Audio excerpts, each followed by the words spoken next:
Edification ministries వీక్షకులందరికీ ప్రభు అయిన యేసుక్రీస్తు పేరిట వందనాలు. ఈరోజు మన ధ్యానాంశము ఎఫెసీ పత్రిక 2వ అధ్యాయం 18వ వచనం నుంచి 22వ వచనం వరకు.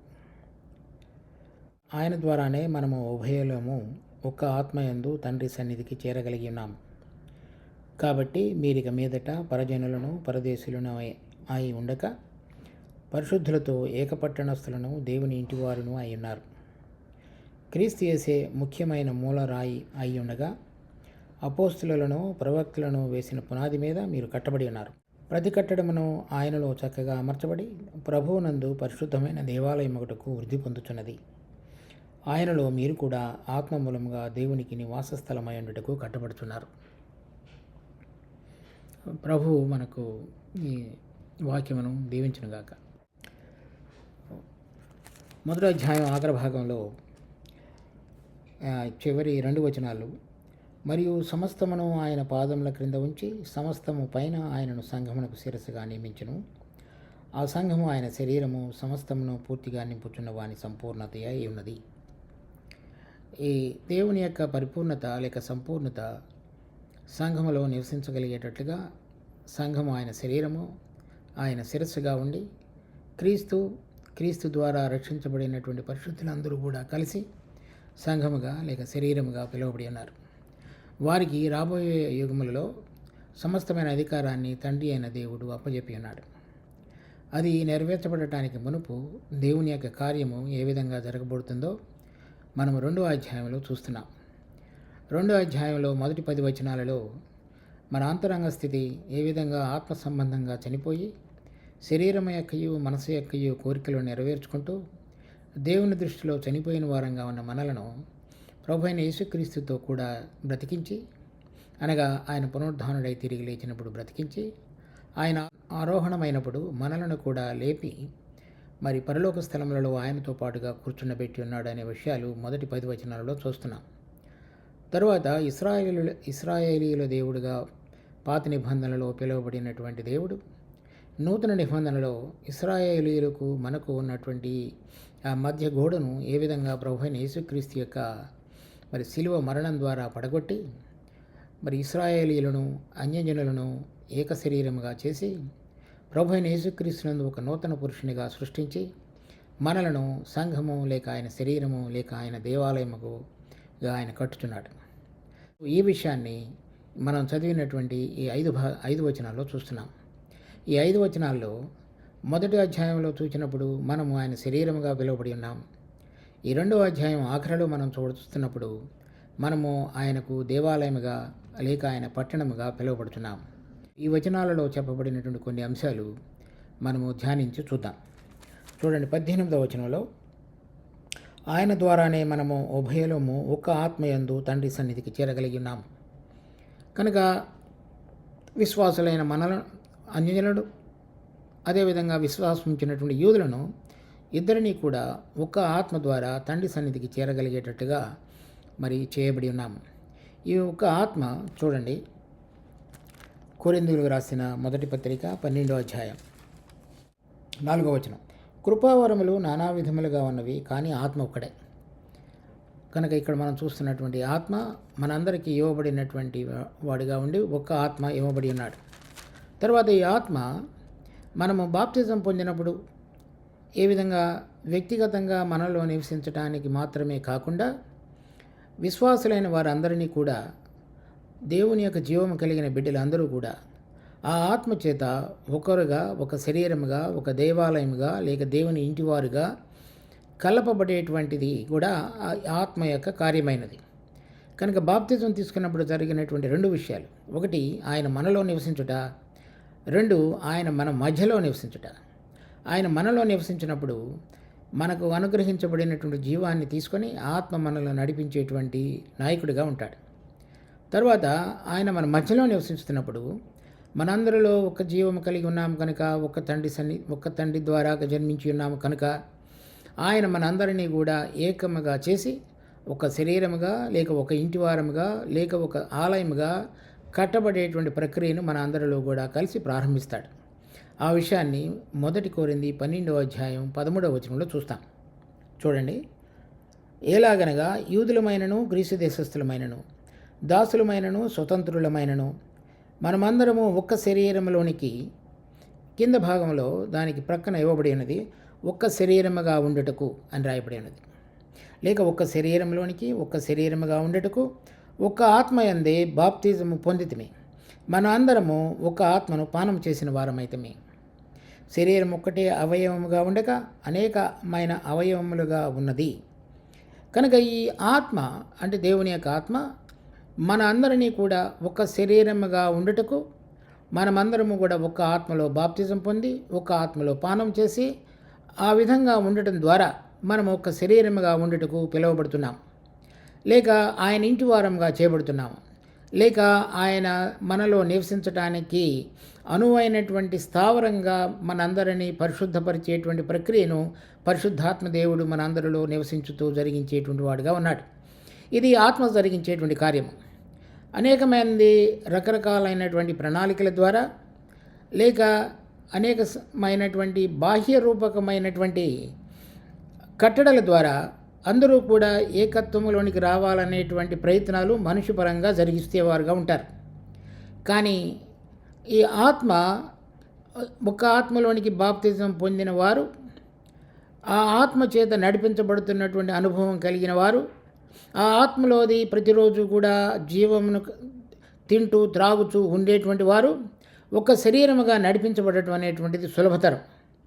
అలా కాకుండా ఈ ఆత్మచేత నడిపించబడుతున్నటువంటిది ఒక ఆత్మచేత బాప్తిజం పొందుతున్నటువంటి అనుభవంలో లేకపోయినట్లయితే బాహ్య రూపంగా మనం ఎన్ని ప్రణాళికలు వేసి మనిషి యొక్క క్రమశిక్షణ కట్టడల ద్వారా మన అందరము ఏకత్వంలోనికి రావటానికి చేసే ప్రయత్నాలన్నీ కూడా అవి మనుష్య పరంగా జరిగేవి కనుక కొంతకాలం సరిగా ఉన్నట్లుగా అనిపించినప్పటికీ అవి సఫలతలోనికి సంఘాలను లేక విశ్వాసుల యొక్క గృహాలను తీసుకుని రాలేవు. కనుక ముఖ్యమైనటువంటిది మనమందరము కూడా యూదులమైనను గ్రీసు దేశస్థులమైనను దాసులమైనను స్వతంత్రులమైనము మనమందరము ఒక శరీరముగా ఉండుటకు ఒక ఆత్మ యందే బాప్తిజం పొందితిమి. అది మనందరం కూడా గుర్తించవలసింది. ఒక ఆత్మలోనే మనమందరము ఒక ఆత్మను పానము చేసిన వారమైతే ఒక ఆత్మలో బాప్తిజం పొంది ఒక ఆత్మలో పానము చేయుట ఆ విధంగా చేయబడుటలో కలిగిన ఉద్దేశం ఒక శరీరముగా ఉండుటకు. ఇక్కడ మనం చదువుతున్నటువంటి ఈ ఎఫెసీ పత్రిక 2వ అధ్యాయంలోని 18వ వచనంలో అది నెరవేర్చబడటం అనేటువంటిది ఆ విధంగా జరిగేటువంటి కార్యమైనది. కనుక మనందరం కూడా మరి మృతుల స్థితిలో ఉన్న మనందరము బ్రతికించబడి పరలోక స్థలములలో కూర్చుండబెట్టబడినటువంటి వారంగా ఆ అనుభవానికి తీసుకొని రాబడుతున్నటువంటి మనము ఈ వెలుగులో ఉన్నటువంటి ఆత్మచేత నడిపించబడుతున్నటువంటి పరిశుద్ధులతో కలిసి ఆయనకు మరి ఒక శరీరముగా ఉండటకు లేక ఒక ఆలయముగా ఉండటకు కట్టబడుట అనేటువంటిది దేవుని పరంగా తర్వాత మనందరికీ కూడా సులభతరంగా చేయబడినటువంటి విషయం. అలా కాకుండా ఆత్మచేత నడిపించబడినప్పుడు ఇది చాలా కష్టతరమైనటువంటి విషయం. ఎందుకంటే మనుషుని యొక్క ప్రణాళికలు, మనుషుని యొక్క కట్టడలు, మనుషుని యొక్క పద్ధతులు దేవుని సంఘములో విస్తరించినప్పుడు ఈ ఆత్మచేత నడిపించబడి ఒక శరీరముగా ఉండుట లేక ఒక ఆలయముగా కట్టబడుట అనేటువంటిది చాలా కష్టమైనటువంటి విషయంగా మనం చూడవచ్చు. తర్వాత ఈ మనందరం కూడా ఆ విధంగా ఒక తండ్రి సన్నిధికి చేరగలగటానికి కూడా చేసినటువంటి వాడు ఆత్మ. 19వ వచనంలో కాబట్టి మీరు ఇక మీదట పరజనులను పరదేశులనై ఉండక పరిశుద్ధులతో ఏకపట్టణస్థులను దేవుని ఇంటి వారునై ఉన్నారు. ఆ విధంగా ఒక ఆత్మ ద్వారా తండ్రి సన్నిధి చేరగలిగి ఉన్నాం కనుక ఇదివరకు ఇశ్రాయేలీయులకు యెరూషలేము పట్టణం ఇక్కడది భూలోక సంబంధమైనటువంటిది. వారు దేవునికి చెందినవారు కనుక వారు పరజనులు కాదు. మనం దేవునికి చెందిన వారం కనుక మనం పరజనులము. ఒకవేళ ఎవరైనా సరే ఆ దేశంలో ఉంటున్నప్పటికీ కూడా పరదేశులు, ఎందుకంటే వాళ్ళకు పౌరసత్వపు హక్కు లేదు కనుక, ఉండదు కనుక. ఆ విధంగా పరజనులు, పౌరసత్వపు హక్కు లేనటువంటి పరదేశులు, పట్టణం లేనివారుగా ఉన్నటువంటి అన్యజనులు ఇప్పుడు ఇశ్రాయేలులతో పాటుగా మరి ఏకపట్టణస్థులుగా చేయబడి ఉన్నారు. మీరు పరిశుద్ధులతో ఏకపట్టణస్థులు, దేవుని ఇంటివారు. ఏకపట్టణస్థులు అంటే వారికి ఉన్నటువంటి భూలోక సంబంధమైన యెరూషలేము పట్టణమునకు సంబంధించిన వారంగా కాదు. చూడండి, హెబ్రీ పత్రిక 12వ అధ్యాయం 22వ వచనం. ఇప్పుడైతే సియోను కొండకును జీవము గల దేవుని పట్టణమునకును అనగా పరలోకపు యెరూషలేమునకును వేవేల కొలది దేవదూతల యొద్దకును పరలోకమందు వ్రాయబడి ఉన్న జ్యేష్ఠుల సంఘమునకును వారి మహోత్సవమునకును అందరి న్యాయాధిపతి అయిన దేవుని యొద్దకును సంపూర్ణ సిద్ధి పొందిన నీతిమంతుల ఆత్మల యొద్దకును ఆ విధంగా వ్రాయబడినది. ఇది పరలోకపు పట్టణం. దీని విషయంలో మరలా ప్రకటన గ్రంథం 21వ అధ్యాయంలో చూస్తాం. తర్వాత 19వ అధ్యాయంలో సియోను కొండ మీద జయించినటువంటి విశ్వాసుల యొక్క సముదాయాన్ని మనం చూస్తాం. అదే పాత నిబంధనలో కూడా చూడండి, కీర్తన 48వ అధ్యాయంలో మొదటి వచనం, మన దేవుని పట్టణమందు ఆయన పరిశుద్ధ పర్వతమందు యెహోవా గొప్పవాడును బహుకీర్తినుడై ఉన్నాడు. రెండవ వచనం, ఉత్తర దిక్కున మహారాజు పట్టణమైన సియోను పర్వతము రమ్యమైన ఎత్తుగల చోట నుంచబడి సర్వభూమికి సంతోషకరముగా ఉన్నది. ఇది భూలోకంలో ఉన్నటువంటి యెరూషలేము పట్టణాన్ని గురించి, యెరూషలేము పట్టణంలో ఉన్నటువంటి సియోను పర్వతాన్ని గురించి చెప్పబడినటువంటి కీర్తన. దాని తర్వాత కీర్తన 132వ అధ్యాయం చూడండి, 13వ వచనం, యెహోవా సియోనును ఏర్పరచుకొని ఉన్నాడు, తనకు నివాస స్థలముగా దానిని కోరుకొని ఉన్నాడు. ఇక్కడ ఇశ్రాయేలులకు ఏర్పరచబడినటువంటి యెరూషలేము పట్టణము, దానిలో ఉంచబడినటువంటి సియోను పర్వతం మీద కట్టబడినటువంటి దేవుని యొక్క మందిరం. దాని తర్వాత 137వ కీర్తనలో చూడండి, ఇక్కడ బబులోను దాసత్వంలోనికి వెళ్ళినటువంటి కొంతమంది ఇశ్రాయేలులు పాడుతున్నటువంటి కీర్తన, మరి పాడు చేయబడినటువంటి యెరూషలేము పట్టణాన్ని గురించి వారికి కలిగినటువంటి దుఃఖక్రాంతిని గురించి రాయబడినటువంటి కీర్తన. 5వ వచనం నుంచి, యెరూషలేమా, నేను నిన్ను మరచిన ఎడల నా కుడి చేయి తన నేర్పును మరచునుగాక. నేను నిన్ను జ్ఞాపకము చేసి కొనని ఎడల నా ముఖ్య సంతోషము కంటే నేను యెరూషలేమును హెచ్చగా ఎంచని ఎడల నా నాలుక అంగటికి అంటుకొనుగాక. కనుక వాళ్ళు ఆ దేవుని పట్టణమైనటువంటి యెరూషలేమును గురించినటువంటి దుఃఖాన్ని గురించినటువంటి విలాపంతో రాసినటువంటి కీర్తన. కనుక వారికి భూలోకంలో ఉన్నటువంటి యెరూషలేము పట్టణంలో ఉన్నటువంటి సియోను పర్వతము, అక్కడ ఉన్నటువంటి మందిరము, ఇవన్నీ కూడా ఇశ్రాయేలు వారికి సంబంధించినటువంటి విషయాలు. ఇప్పుడు మనము తండ్రి సన్నిధికి ఒక ఆత్మ యందే మరి సన్నిధికి చేరగలిగినటువంటి విధంగా తెరవబడినటువంటి నూతన మార్గంలో మనము పరలోక సంబంధమైనటువంటి యెరూషలేము పట్టణం అవసరంగా చేయబడబోతున్నాం. అది దానిలో యూదుడని గ్రీసు దేశస్థుడని తేడా లేదు. ఎవరెవరైతే ప్రభు అయిన యేసుక్రీస్తునందు విశ్వసించున్నారో వారందరూ, ఎవరెవరైతే ఒక ఆత్మ ద్వారా ఒక ఆత్మ చేత బాప్తిజం పొంది, ఒక ఆత్మలో బాప్తిజం పొంది, ఒక ఆత్మలో పానం చేసి ఒక శరీరముగా ఉన్నట్టుకు కట్టబడబోతున్నారో వారందరికీ చెందినటువంటిది పరలోక సంబంధమైనటువంటి యెరూషలేము పట్టణం. అది గలతీ పత్రిక కూడా చూడండి, గలతీ పత్రిక 4వ అధ్యాయం 24వ వచనం, ఈ సంగతులు అలంకార రూపముగా చెప్పబడి ఉన్నవి. ఈ స్త్రీలు 2 నిబంధనలై ఉన్నారు. వాటిలో ఒకటి సీనాయి కొండ సంబంధమైనదే, దాస్యంలో ఉండుటకు పిల్లలను కన్ను. ఇది హాగరు. ఈ హాగరు అనున్నది అరేబియా దేశంలో ఉన్న సీనాయి కొండయే. ప్రస్తుతమందున్న యెరూషలేము దాని పిల్లలతో కూడా దాస్యమందున్నది ఇప్పుడు కూడా. కనుక ఆ నిబంధన దానికి దీటై ఉన్నది. అయితే పైనున్న యెరూషలేము స్వతంత్రముగా ఉన్నది, అది మనకు తల్లి.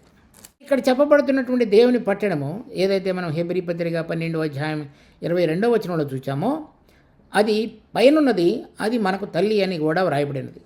దానిలో గ్రీసు దేశస్థుడని కానీ, యూదుడని కానీ, దాసుడని కానీ, స్వతంత్రుడి కానీ భేదం లేక ఎవరెవరైతే యేసు ప్రభు ద్వారా బ్రతికించబడి ఆయన లేపినప్పుడు ఆయనతో పాటుగా పరలోక స్థలములలో కూర్చుండబెట్టబడి ఉన్నారో కనుక వారు పరలోక స్థలములకు చెందిన వారు కనుక పరలోకంలో ఉన్నటువంటి యెరూషలేము ఏకపట్టణంగా యూదులకు మరి అన్యజనులకు అందరికీ సంబంధించినటువంటి పట్టణముగా ఉన్నది. అది దానికి మనము పిలబడి ఉన్నాం.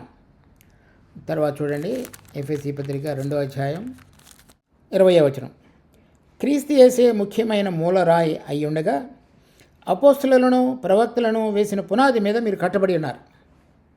ఈ పట్టణము లేక సంఘము లేక శరీరము మనము ఒక్క దేవుని ఆలయము దేని మీద కట్టబడి ఉన్నది అనేటువంటిది ఇక్కడ చెప్పబడింది. దానికి పునాది మన ప్రభు అయిన యేసుక్రీస్తు. ప్రవక్తలు వేసిన పునాది మీద, అంటే ఆ పునాది వేయటానికి దేవుడు అపోస్తలులను వాడుకుని ఉన్నాడు. మొదటగా ఆ మూలరాయి అనేటువంటిది పాత నిబంధనలో కూడా చెప్పబడింది. చూడండి, కీర్తనలు 118వ అధ్యాయం 22వ వచనం, ఇల్లు కట్టువారు నిషేధించిన రాయి మూలకు తలరాయి ఆయను. ఇది 118వ కీర్తన. మన ప్రభు అయిన యేసుక్రీస్తు తిరిగి వచ్చినప్పుడు ఇశ్రాయేలీయులందరూ కూడా మారుమనసు పొంది ప్రభువును స్వీకరించి రాజుగా గుర్తెరిగిన తరువాత వారు మరి ఉత్సవాన్ని జరుపుకునేటువంటి సందర్భంలో బలులు అర్పించేటువంటి సమయంలో పాడేటువంటి కీర్తన. ఎవరైతే ప్రభు మొదటిసారి వచ్చినప్పుడు ఆయనను తిరస్కరించున్నారో, ఆయన మూలరాయి అయి ఉండగా ఆ మూలరాయికి వారు అడ్డు తగిలి తొట్టుపడి ఉన్నారు కనుక ఆయనను అంగీకరించలేదు. కానీ అది దేవుడు వేసినటువంటి సీనులో వేసిన మూలరాయి. దాని తర్వాత యెషయా గ్రంథం 28వ అధ్యాయం 16వ వచనం. ప్రభువుకు యెహోవా ఇలాగున సెలవిచ్చుచున్నాడు, సీయోనులో పునాదిగా రాతిని వేసిన వాడును నేనే. అది పరిశోధింపబడిన రాయి, అమూల్యమైన తలరాయి అయి బహు స్థిరమైన పునాది అయిన మూలరాయి అయ్యున్నది. విశ్వసించువాడు కలవరపడాడు. కనుక ఈ ప్రభు పునాది రాయిగా మూలరాయిగా చేయబడి అమూల్యమైన రాయిగా ఉండి ఆయన స్థిరమైనటువంటి పునాది వేయబడటానికి కారకుడుగా మన ప్రభు అయిన యేసుక్రీస్తు చేసినటువంటి కార్యము ద్వారా ఈ సంఘం అనేటువంటిది లేక దేవుని ఆలయం అనేటువంటిది కట్టబడి ఉన్నది. ఆ కట్టబడినటువంటి ఈ సత్యాన్ని దీనిలో అన్యజనులు తర్వాత యూదులు అందరూ కూడా, దాసులు స్వతంత్రులు అందరూ కూడా కలిపి కట్టబడుట అనేటువంటిది ఈ పునాది రాయిగా ప్రభు అయిన యేసుక్రీస్తు చేయబడినటువంటి సత్యాన్ని దేవుడు అపోస్తులైనటువంటి వారికి తెలియపరిచాడు.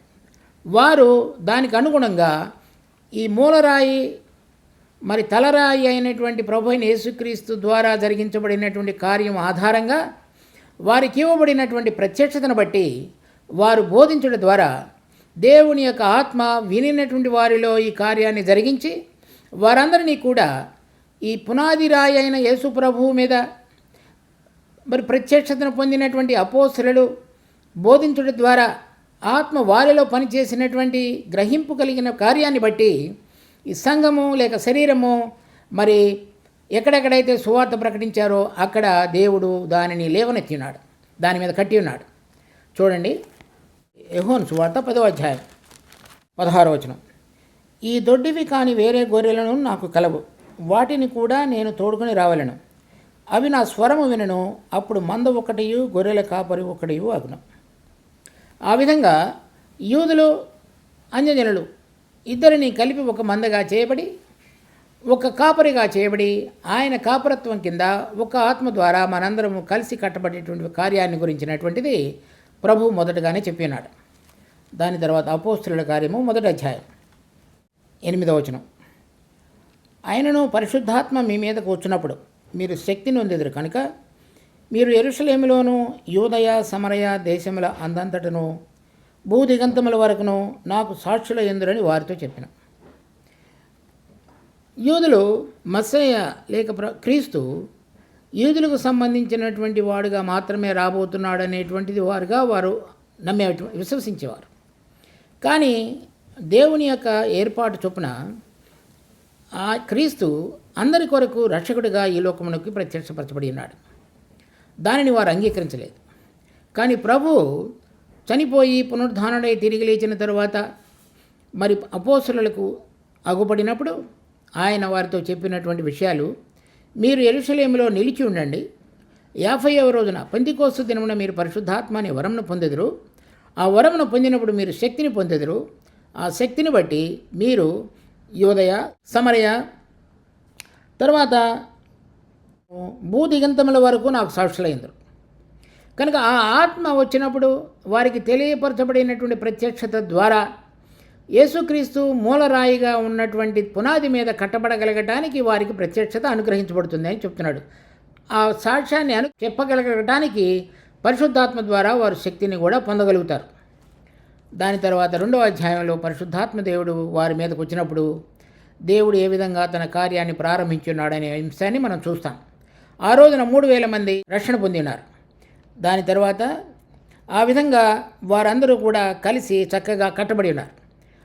చూడండి, 4వ అధ్యాయంలో 32వ వచనం.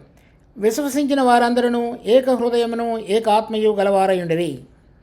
ఆ పరిశుద్ధాత్మ దేవుడు ఒక్క ఇల్లుగా లేక దేవాలయముగా, పరిశుద్ధ పట్టణంగా, ఒక శరీరముగా, ఒక సంఘముగా, ఒక కట్టబడుట అనేటువంటిది ఏక హృదయాన్ని, ఏక ఆత్మను కలిగిన వారుగా ఆత్మలో బాప్తిజం పొందినటువంటి వీరందరికీ జరగబడినటువంటి గొప్ప అనుభవం. దాని తర్వాత 8వ అధ్యాయం 14వ వచనం. సమరయ వారు దేవుని వాక్యము అంగీకరించరని యెరూషలేములోని అపోస్తలులు విని పేతురును యోహానును వారి యొద్దకు పంపారు. మనం మొదటి అధ్యాయం 8వ వచనంలో చూసాం. దేవుడు వారికి చెప్పి ఉన్నాడు, పరిశుద్ధాత్మను మీరు పొందినప్పుడు శక్తిని పొందెదరు, అప్పుడు మీరు యోదయ సమరయ దేశముల యందు నాకు సాక్షులయ్యందురు. ఆ విధంగా ఫిలిప్పు అక్కడికి వెళ్ళి సువార్తను ప్రకటించినప్పుడు, దేవుని రాజ్యాన్ని గురించి ప్రకటించినప్పుడు అక్కడ ఉన్నటువంటి కొంతమంది విశ్వసించిన తరువాత ఆ విషయాన్ని యెరూషలేములో ఉన్నటువంటి అపోస్తలులు వినినప్పుడు యోహాను పేతురులు ఇద్దరిని అపోస్తలులను అక్కడ పంపినారు. వారి మీద చేతులుంచినప్పుడు వారు కూడా పరిశుద్ధాత్మ అనే వరాన్ని పొంది ఉన్నారు. ఆ విధంగా యెరూషలేములోను సమరయలో ఉన్నటువంటి విశ్వాసులందరిలో కూడా ఒకే ఆత్మలో పానము చేసిన వారుగా చేయబడ్డారు. ఒకే ఆత్మలోనికి వారందరూ కూడా బాప్తిజం పొందడం ద్వారా ఒక్క శరీరముగా ఉండటకు, యూదయ సమరయ ప్రాంతాల్లో ఉన్న వారందరూ కూడా ఒక్క శరీరముగా ఉండటకు ఒక్క ఆత్మలో బాప్తిజం పొంది ఒక్క ఆత్మలో పానం చేసిన వారుగా చేయబడ్డారు. దాని తర్వాత 10వ అధ్యాయం 9వ వచనం. మరునాడు వారు ప్రయాణమైపోయి పట్టణమునకు సమీపించినప్పుడు పగలు ఇంచుమించు 12 గంటల ఆయకట్టుకు పేతురు ప్రార్థన చేయుటకు మిద్దె మీదకి ఎక్కిన. అతడు మిక్కిలి ఆకలి కొని భోజనము చేయగోరెను. ఇంటి వారు సిద్ధము చేయుచుండగా అతడు పరవశుడై ఆకాశము తెరవబడుటయు 4 చెంగులు పట్టి దింపబడిన పెద్ద దుప్పటి వంటి ఒక విధమైన పాత్ర భూమి మీదకి దిగివచ్చుటయో చూచినాం. అందులో భూమి అందుండు సకల విధములైన చతుష్పాద జంతువులను, ప్రాకు పురుగులను, ఆకాశ పక్షులను ఉండెను. అప్పుడు పేతురు, నీవు లేచి చంపుకొని తినమని ఒక శబ్దము అతనికి వినబడెను. అయితే పేతురు, వద్దు ప్రభువా, నిషిద్ధమైనది అపవిత్రమైనది ఏదైనాను నేను ఎన్నడూ తినలేదని చెప్పగా, దేవుడు పవిత్రము చేసిన వాటిని నీవు నిషిద్ధమైన వాటిగా ఎంచవద్దని మరలా 2వ మారు ఆ శబ్దము అతనికి వినబడెను. ఈలాగు 3 మారు జరిగెను. వెంటనే ఆ పాత్ర ఆకాశమునకు ఎత్తబడెను. ఇక్కడ చెప్పబడినటువంటి జంతువులు ఏవైటినైతే ప్రభువు అతడు వినిన శబ్దము వాటిని చంపుకొని తినమని చెప్పి ఉన్నాడో అవి పేతురు యొక్క దృష్టిలో అపవిత్రం. అనగా యూదులు అన్యజనులను ఆ విధంగా చూసేటువంటి వారు. కానీ ప్రభు దేనినైతే పరిశుద్ధపరిచున్నాడో అది మీరు నిషిద్ధంగా ఎంచవద్దు అని ప్రభు పరలోకము నుంచి పేతురుతో ఇవ్వబడినటువంటి ప్రత్యక్షత దర్శనం ఏదైతే ఉన్నదో అప్పుడు యూదులు అన్యజనులు అందరూ కూడా ఏ విధంగా అయితే సమరయలో జరిగి ఉన్నదో ఇక్కడ కొర్నేలి ఇంటిలో కూడా నువ్వు ఆ విధంగా బోధించడం ప్రారంభించినప్పుడు వారు కూడా ఒక్క ఆత్మలోనికి బాప్తిజం పొంది ఒక్క ఆత్మలో పానం చేసి ఒక్క శరీరముగా ఉండేటకు కట్టబడబోయేవారుగా ఉన్నారు అనే విషయాన్ని పేతురుకు తెలియపరుస్తున్నాడు. మనం చదివినటువంటి ఎఫెసీ పత్రిక 2వ అధ్యాయంలో మరి మూలరాయి సియోనులో ఉంచబడినటువంటి తలరాయి మీద అపోస్తలులను ప్రవక్తలను వేసినటువంటి పునాది వేసినారు. అంటే ఈ ప్రత్యక్షతను వారు గ్రహించి ఏ విధంగా సంఘము కట్టబడాలనే విషయం మీద వారు మరి దేవుని యొక్క ప్రత్యక్షతకు అనుసారంగా వారు బోధించున్నారు. ఆ విధంగా సమరయాలో కొర్నేలి ఇంటిలో ఉన్నటువంటి అన్యజనులైనటువంటి వారు ఏ విధంగా రక్షణ పొంది పరిశుద్ధాత్మ వరాన్ని పొంది ఒక్క ఆత్మలోనికి బాప్తిజం పొంది ఒక్క శరీరముగా ఉండేటకు కట్టబడి ఉన్నారనే విషయాన్ని పేతురు ద్వారా మనం చూస్తున్నాం. దాని తర్వాత ఇక్కడ అపోస్తలుడైన పౌలు, బర్నబాజు ఇద్దరూ కూడా మరి అంత్యోకయ అనేటువంటి ప్రాంతంలో పరిచర్య జరిగించి అక్కడ అనేక మంది అన్యులు రక్షణ పొంది సంఘముగా కూడి వచ్చుట అనేటువంటి దానిని మనం అపోస్తలుల కార్యం 11వ అధ్యాయంలో చూస్తాం. ఆ తర్వాత పౌలు, బర్నబాజు అనేక ప్రాంతాలలో సంచరించి తిరిగి వచ్చిన తర్వాత యెరూషలేములో వారి పెద్దలు మరి అపోస్తలులుగా ఉన్న వారి మధ్యలో అన్యజనులలో కూడా దేవుడు ఏ విధంగా తన కార్యాన్ని జరిగించున్నాడనే విషయాన్ని తెలియపరిచినప్పుడు అక్కడ ఉన్నటువంటి అనేక మంది యూదులు దీని విషయంలో కొంత మరి అంత మరి సానుకూలత ప్రదర్శింపలేదు. అందుచేత మరి పౌలు వారితో మాట్లాడిన తరువాత పేతురు వారిని ఉద్దేశించి సభను ఉద్దేశించి ఈ విధంగా మాట్లాడుతున్నాడు. అపోస్తలుల కార్యం 15వ అధ్యాయం 7వ వచనం. సహోదరులారా, ఆరంభమందు అన్యజనులు నా నోట సువార్తను విని విశ్వసించులాగున మీలో నన్ను దేవుడు ఏర్పరచుకొనని మీకు తెలియను. మరియు హృదయములను ఎరిగిన దేవుడు మనకు అనుగ్రహించినట్లుగానే వారికి నీ పరిశుద్ధాత్మను అనుగ్రహించి వారిని గూర్చి సాక్ష్యం ఇచ్చును. వారి హృదయములను విశ్వాసము వలన పవిత్రపరిచి మనకును వారికిని ఏ భేదమును కనపరచలేదు. ఏ విధంగా యూదులు ఆత్మను పొంది ఉన్నారో అన్యులు కూడా అదేవిధంగా ఆత్మను పొంది విశ్వాసము ద్వారా పవిత్రపరచబడి ఇద్దరూ కూడా ఒకే ఆత్మలో పానం చేసి ఒక శరీరంగా ఉండేటకు కట్టబడి ఉన్నారు. ఆ విషయాన్ని మనం అపోస్తలుల కార్యం 1వ అధ్యాయం 4వ అధ్యాయం, దాని తర్వాత 8వ అధ్యాయం, తర్వాత 10వ అధ్యాయం 15వ అధ్యాయంలో కూడా చూస్తున్నాం. ఆ విధంగా ఈ మూలరాయి అయినటువంటి యేసు ప్రభువు మీద వారికి ఇవ్వబడినటువంటి ప్రత్యక్షతకు అనుసారంగా ఆయా స్థలాలలో ఆయా సమయాలలో ఏ విధంగా అపోస్తలులు వాడుకొని పునాది వేసి ఉన్నారనే విషయాలను మనం చూస్తున్నాం.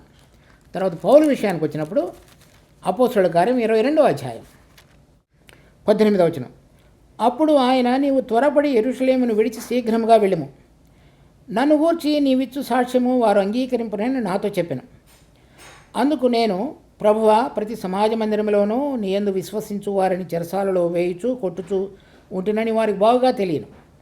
మరియు నీ సాక్షి అయిన స్టెఫెను రక్తము చిందింపబడినప్పుడు నేను కూడా దగ్గర నిలిచి అందుకు సమ్మతించి అతని చంపిన వారి వస్త్రములకు కావలి ఉంటునని చెప్పాను. అందుకు ఆయన, వెళ్ళుము, నేను దూరముగా అన్యజనుల యొద్దకు నిన్ను పంపుదునని చెప్పాను. అలా అపోస్తలుడైన పౌలు విషయంలో దేవుడు ఈ పునాది రాయి అయినటువంటి సియోనులో ఉంచబడిన ప్రభు అయిన యేసుక్రీస్తు మీద కట్టడానికి పౌలుకు ప్రత్యక్షత అనుగ్రహించున్నాడు. అది చూడండి 22వ అధ్యాయంలో ఇంకొక విషయం. అప్పుడు అతడు, మన పితరుల దేవుడు తన చిత్తము తెలుసుకున్నట్టుకునో ఆ నీతిమంతుని చూచుటకునో ఆయన నోటి మాట వినుటకునో నిన్ను నియమించున్నాడు. నీవు కన్న వాటిని గుర్చియు విన్న వాటిని గుర్చియు సకల మనుషుల ఎదుట ఆయనకు సాక్ష్యమయ్యందు. ఆ విధంగా దేవుని యొక్క ప్రత్యక్షతలో ఆ వాక్యములను విని చూచి ఆయనను అనుభవించిన తరువాత ఆ ప్రత్యక్షతలో ఈ సంఘమునకు ఆ ప్రభు అయిన యేసుక్రీస్తు అనే పునాది మీద వేయబడుటకు ప్రభువు పౌలును, పేతురును, అదేవిధంగా మిగిలినటువంటి అపోస్తలులను కూడా వాడుకొని ఉన్నాడు. ఈ విషయాలు చక్కగా ఈ విషయాలన్నీ కూడా దీనిలో వ్రాయబడి ఉన్నాయి. దాని తర్వాత చూడండి, ఎఫెసీ పత్రిక 3వ అధ్యాయం 3వ వచనం నుంచి 5వ వచనం వరకు. ఎట్లనగా క్రీస్తు మర్మము దేవ దర్శనము వలన నాకు తెలియపరచబడినదను సంగతిని గురించి మునుపు సంక్షేమంగా వ్రాసితిని. మీరు దానిని చదివిన ఎడల దానిని బట్టి ఆ క్రీస్తు మర్మమును గూర్చి నాకు కలిగిన జ్ఞానము గ్రహించుకొనగలరు. ఆ మర్మము ఇప్పుడు ఆత్మ మూలముగా దేవుని పరిశుద్ధులకు, అపోస్తలులకును, ప్రవక్తలకును బయలుపరచబడినట్లుగా పూర్వకాలమందు మనుషులకు తెలియపరచబడలేదు. ఈ మర్మము ఏదనగా, అన్యజనులు సువార్త వలన క్రీస్తు యేసునందు యూదులతో పాటు సమాన వారసులను, ఒక శరీరమందలి సాటి అవయవములను, వాగ్దానములలో పాలువారులై ఉన్నారన్నదియే. సో ఆ విధంగా వారికి అనుగ్రహించబడినటువంటి ప్రత్యక్షతను అనుసరించి ఆ మర్మాన్ని తెలియపరిచి అపోస్తలుల ద్వారా మన ప్రభు అయిన యేసుక్రీస్తు అనేటువంటి మూలరాయి మీద వారు ఈ సంఘమునకు పునాది వేసి చక్కగా కట్టి ఉన్నారు. అదే విషయాన్ని 1 కొరింథీయులకు రాసిన పత్రిక 3వ అధ్యాయంలో కూడా పౌలు మాట్లాడుతున్నాడు. ఎఫెసీయులకు రాసిన పత్రిక 2వ అధ్యాయం 21వ వచనం. ప్రతి కట్టడమును ఆయనలో చక్కగా అమర్చబడి ప్రభువునందు పరిశుద్ధమైన దేవాలయం గటుకు అభివృద్ధి పొందుతున్నది. ఈ విధంగా రక్షణ పొంది బాప్తిజం ద్వారా ఆత్మను పొందిన మనందరం కూడా ఒక ఆత్మలో పానం చేసి ఒక ఆత్మ ద్వారా ఒక శరీరంగా ఉండటకు కట్టబడిన మనందరం, పిలువబడిన మనందరం కూడా మనము దేవుని యొక్క ఆలయంగా ఉండటకు వృద్ధి పొందుతున్నది. అనగా ఇది నిరంతరము జరిగేటువంటి కార్యం. మొదటలో మనలో ఉన్న శరీర స్వభావాన్ని బట్టి, వ్యక్తిగతమైనటువంటి గుణములను బట్టి, మనిషినికి కలిగినటువంటి అనేకమైన అయిష్టాలను బట్టి వ్యవహరించేటువంటి తీరు మన అందరిలో కూడా కనబడుతున్నది. కానీ మనం అధికముగా ఆయన యొక్క నడిపింపులోనికి తీసుకుని రాబడుతున్న కొలది, ఆత్మలో పానము చేస్తూ పరలోక సంబంధమైన విషయాలలో కూర్చుండబెట్టబడినటువంటి అనుభవాన్ని కలిగి ఉంటున్న కొలది, పరలోక సంబంధమైనటువంటి విషయాలలో ఆసక్తి కలిగి దేవుడు మనల్ని పిలిచినటువంటి ఉన్నతమైన ఉద్దేశాలను గుర్తిరుగుతున్న కొలది మనము దేవుని యొక్క ఆలయముగా ఉండటకు మెల్లమెల్లగా మనము చక్కగా వృద్ధి చెందుతూ ఆయన మనలో స్వేచ్ఛగాను, స్వతంత్రంగాను, ఆయనకి ఇష్టపూర్వకమైన కార్యములను జరిగించుటకు పనికి రాగలిగినటువంటి సంఘంగా, వ్యక్తిగతంగాను సంఘంగాను మనందరినీ కలిపి కట్టేటువంటి వాడుగా ఆయన ఉన్నాడు. తర్వాత 22వ వచనం. ఆయనలో మీరు కూడా ఆత్మ మూలంగా దేవునికి నివాస స్థలమై ఉన్నట్టుకు కట్టబడుతున్నారు. ఇది పాత నిబంధనలో మరి ఏ విధంగా అయితే ప్రత్యక్ష గుడారాన్ని, దేవుని యొక్క ఆలయాన్ని కట్టి ఉన్నారో ఆ విధంగా కాకుండా ఆత్మ సంబంధంగా ఏ విధంగా రక్షణ పొందినవారు, ఎవరైతే ఆత్మలో బాప్తిజం పొంది ఉన్నారో, ఎవరైతే ఆత్మ మూలంగా జీవించేవారుగా ఉన్నారో, ఎవరైతే ఆత్మ ద్వారా నడిపించబడి దేవుని కుమారులుగా పిలువబడుతున్నటువంటి అనుభవంలోనికి తీసుకుని రాబడి ఉన్నారో, వారి ద్వారా దేవుడు తన యొక్క మందిరాన్ని, ఆలయాన్ని, సంఘాన్ని, శరీరాన్ని కట్టుకునేవాడుగా ఉన్నాడు. కనుక ఇది ఆత్మలో బాప్తిజం పొందినటువంటి మనందరం కూడా ఒక ఆత్మ చేత కట్టబడుతున్నటువంటి వారంగా ఉన్నాం. అలా మరి కూడి వచ్చేటువంటి సంఘాలలో ఉన్నటువంటి అనేక మంది విశ్వాసులలో ఈ అనుభవం లేకపోవడం అనేటువంటిది ఎంతో శోచనీయం. కానీ మనము ఇక్కడ ఒక మాట వాడబడి ఉన్నది, దాన్ని చూడండి. 19వ అధ్యాయం వచనంలో దేవుని ఇంటివారు అంటే ఒక విషయాన్ని మనం అర్థం చేసుకోవాలి. కుటుంబం అనేటువంటిది వేరు, ఇంటివారు అనేటువంటిది వేరు. కుటుంబంలో మరి మనకు అన్నదమ్ముళ్ళు, అక్క చెల్లెళ్ళు, తల్లిదండ్రులు, తర్వాత పినతండ్రులు, తర్వాత తాతయ్యలు, నాయనమ్మలు, అమ్మమ్మలు అందరూ ఉండవచ్చు. వారందరూ కూడా మన కుటుంబానికి చెందినవారు. కానీ ఇంటివారు అంటే ఇంటిలో ఉంటున్నవారని అర్థం. అంటే భార్యాభర్త ఉండొచ్చు, వాళ్ళకి పిల్లలు ఉన్నప్పటికీ ఆ పిల్లలు కొంత సమయమైన తర్వాత, వివాహం తర్వాత వారు వేరుగా ఉండవచ్చు. అప్పుడు వారు ఇంటివారు కారు. ఇంటివారంటే ఇంటిలో ప్రస్తుతం నివసించుతున్నవారని అర్థం. అలా ఉంటున్నవారు ఎవరు అంటే ఇక్కడ చెప్పబడుతున్నటువంటి సందర్భ సహితంగా ఒక ఆత్మలో బాప్తిజం పొంది, ఒక ఆత్మలో పానం చేసి, ఒక శరీరంగా ఉండటకు కట్టబడి, ఆత్మ చేత అతకబడి, దేవుని ఇంటిగా ఉండటానికి ఇష్టపడుతూ మరి దేవుని చేత నడిపించబడుతున్నటువంటి బిడ్డలు దేవుని ఇంటివారు అవుతారు. రక్షణ పొందినప్పటికీ వారందరూ ఇక్కడ కనుక అటువంటి అనుభవంలో లేకపోయినట్లయితే వారు దేవుని ఇంటివారుగా పిలువబడలేరు. ఆ విషయాన్ని మనం గమనించాలి. ఇక్కడ చెప్పబడుతున్నటువంటి దేవుని ఇంటివారు వీరు దేవుని యొక్క ఆత్మ మూలముగా నడిపించబడుతూ మరి శరీర సంబంధమైన క్రియల మీద జయం పొందుతున్నటువంటి అనుభవంలో ముందుకు సాగుతూ దేవుని యొక్క పట్టణముగా ఉండటానికి ఎటువంటి అనువైన విధంగా వారి యొక్క అంతరంగ స్థితిని ప్రతిదినము దేవుని వాక్యములో శుద్ధి చేసుకుంటూ ఆత్మ ప్రభావం ద్వారా జీవిస్తూ ఆయనకు సాక్షులుగా జీవించగలిగేవారుగా ఉంటారో వారు దేవుని ఇంటివారు, దేవుని ఆలయము, వారు పరిశుద్ధ పట్టణము, వారు దేవుని యొక్క సంఘము, వారిలో దేవుని యొక్క సంపూర్ణత, వారికి దేవుని యొక్క అధికారము రాబోయే దినాలలో అనుగ్రహించబడేదిగా ఉంటున్నది. కనుక ఇటువంటి అనుభవంలోనికి రాగలుగుటకు దేవుడు తన బిడ్డలను ఎవరెవరినైతే పిలిచున్నాడో వారందరూ కూడా దీని యొక్క అనుభవాన్ని అర్థం చేసుకొని దానిలో ప్రవేశించగలుగుటకు మనకు ఆయన కృప చూపించునుగాక.